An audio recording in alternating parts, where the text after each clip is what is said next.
Peace and blessings to everybody out there. Welcome back to the Fake Woke Podcast. This your boy BobbyVILN. I'm back with another video. Alright, I told y'all Wade was capitalizing off that boy's gender dysphoria. I told you that. Alright, I've been said that a long time ago. Before the Fake Woke Podcast was the Fake Woke Podcast, I was calling it the Black Pill Podcast. I was posting my videos on Bitchute. Or I'm still posting my videos on Bitchute. Go follow me on Bitchute. But when I first started making videos, I was posting them solely on Bitchute due to the fact that, one, I really didn't want people to see my content like that until it was ready. And two, I was trying to get started or trying to get a momentum on other social media platforms before I came to the Instagrams and the Twitters and stuff like that.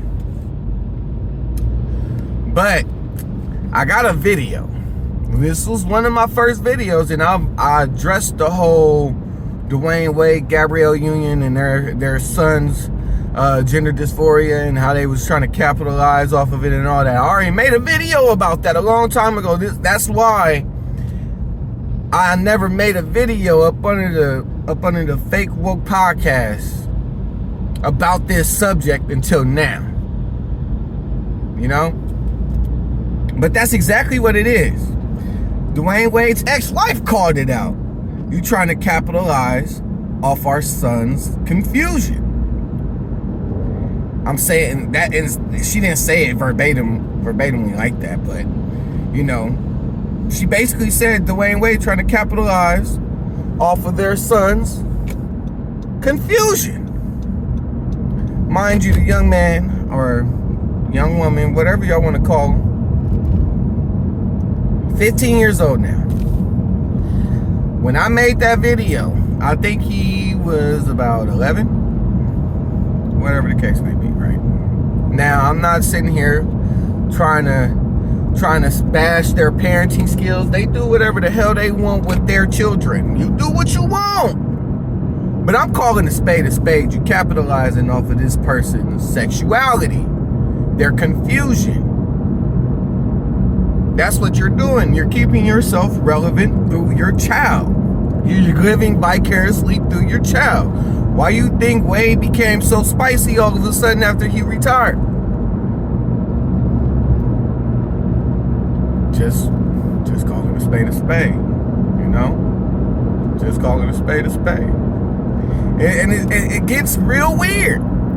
Because I finally sat down and I listened to Gabrielle's and Dwayne Wade's acceptance speech at the NAACP Awards, or whatever the case may be. They accepted an award, I think. She made a whole speech, and she wanted to compare the alphabet struggle to the black struggle.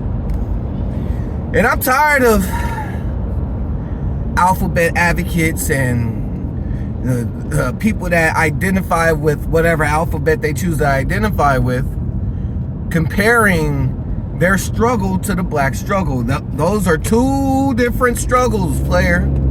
Those are two different struggles. You cannot compare the two.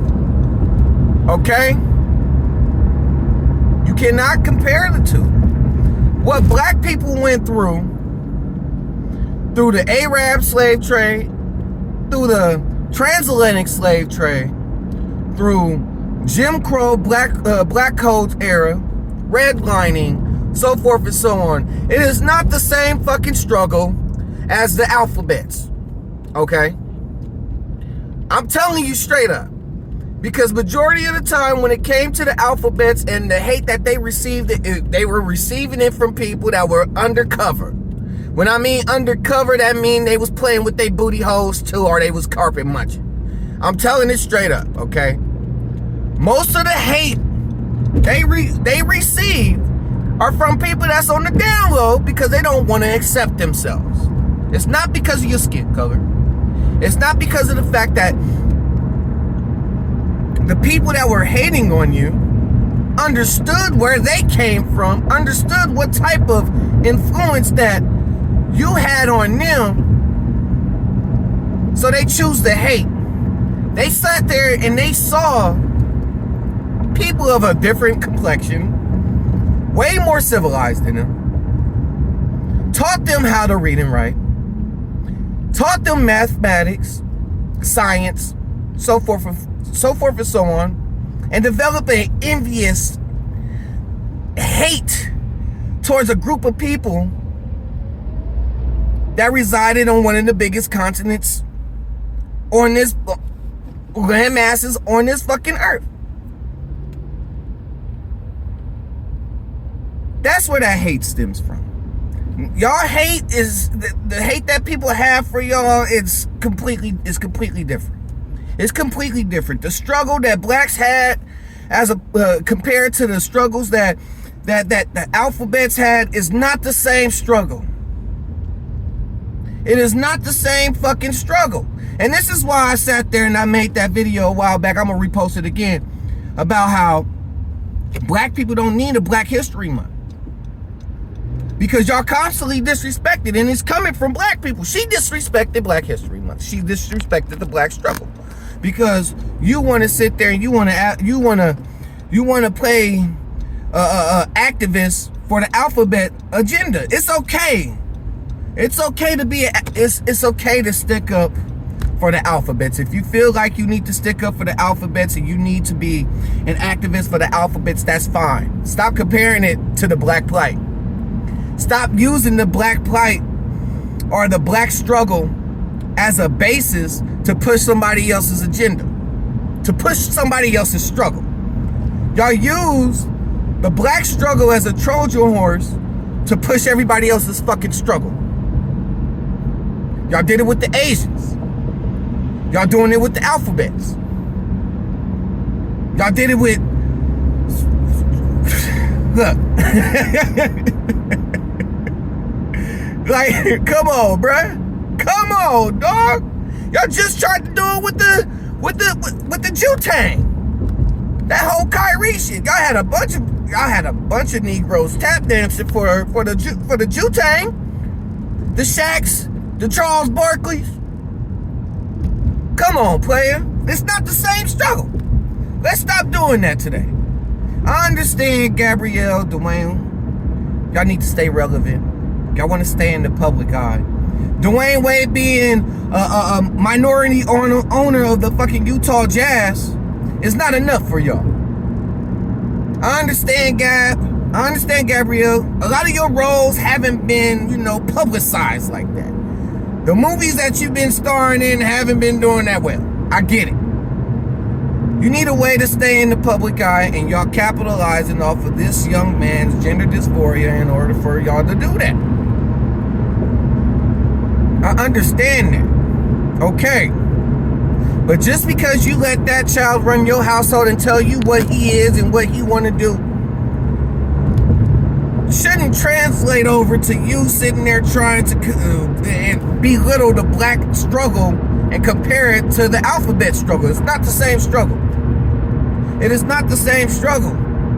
It will never be the same struggle. It's not. It is not the same fucking struggle. So I do not understand how people can fall for this rhetoric. I do not understand how people don't see what's going on. They're trying to let your children run your household. That's what they're trying to do.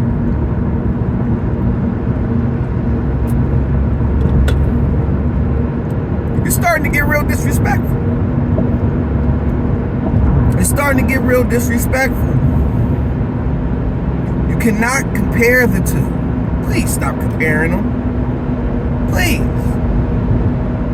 Go ahead and be an activist for the alphabets. It's fine. Go ahead and do that. But leave the black struggle out of it. Y'all constantly use the black struggle as a Trojan horse to push every other agenda besides the agenda besides what really needs to be spoken about.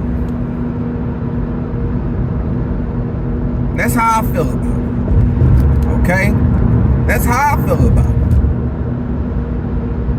Y'all capitalizing off of that boy. Y'all using that boy as an asset, which is fine. But to sit there and to use his sexuality as an asset to keep yourselves relevant, that's how I see it. That's how I perceive it. That's how it's coming off. Even when Wade sat there and did a whole fucking media tour talking about his child's sexuality, that was not necessary. That was not necessary. There's plenty of other athletes, actors, so forth and so on, whatever you want to say, out there with gay children. Sade's child transitions from a girl to a man. Magic Johnson's child, 6'6", flamboyantly gay. But you don't see them capitalizing off of their children's sexuality. They're transitioning. You don't see them, but all of a sudden, Dwayne Wade and Gabrielle Union is the spokesperson of the spokespeople of this shit, right? Gotta pay attention, man. It's too easy to break down. It's too easy to see the fuckery. It's too easy. They're not clever at all. The people, the powers that be, the people in the suits, the lizard men, whatever, the Illuminati, whatever you want to call these people. The people, the puppeteers, the motherfuckers that's pulling the strings, they didn't ran out of tactics. They didn't ran out of ways to conceal their true agenda. Now they just putting it out there so you can see what they're doing, just so when you sit there and turn around and you try to make a change later on, they're gonna sit there and tell you, well, we already told you what was going on. We already told you what we was doing.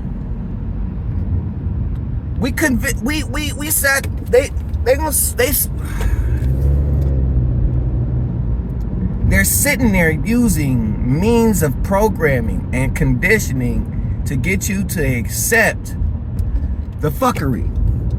Don't fall for the fuckery. Do not fall for the fuckery. Stop using black people's struggle as a Trojan horse to move other people's agendas.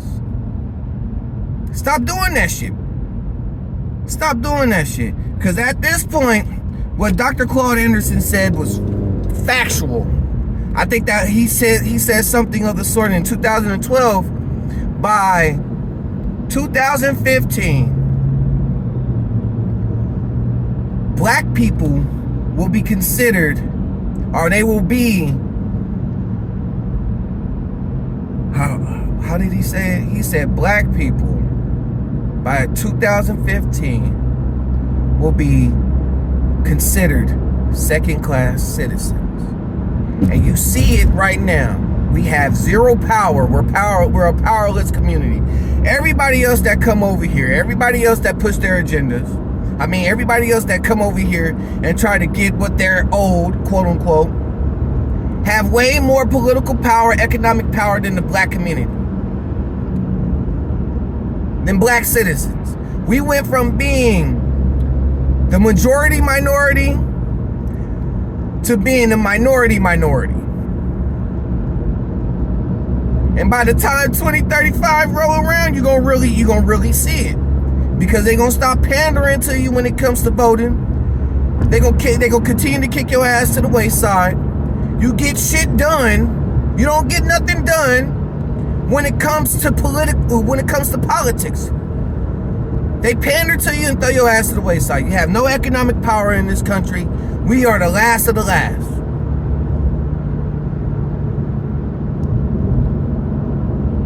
Besides that, I'm done. Make sure y'all tap into the Fake Folk Podcast. Make sure you like, subscribe, and you share my videos. I appreciate everybody for tapping in. Thank you. Deuces.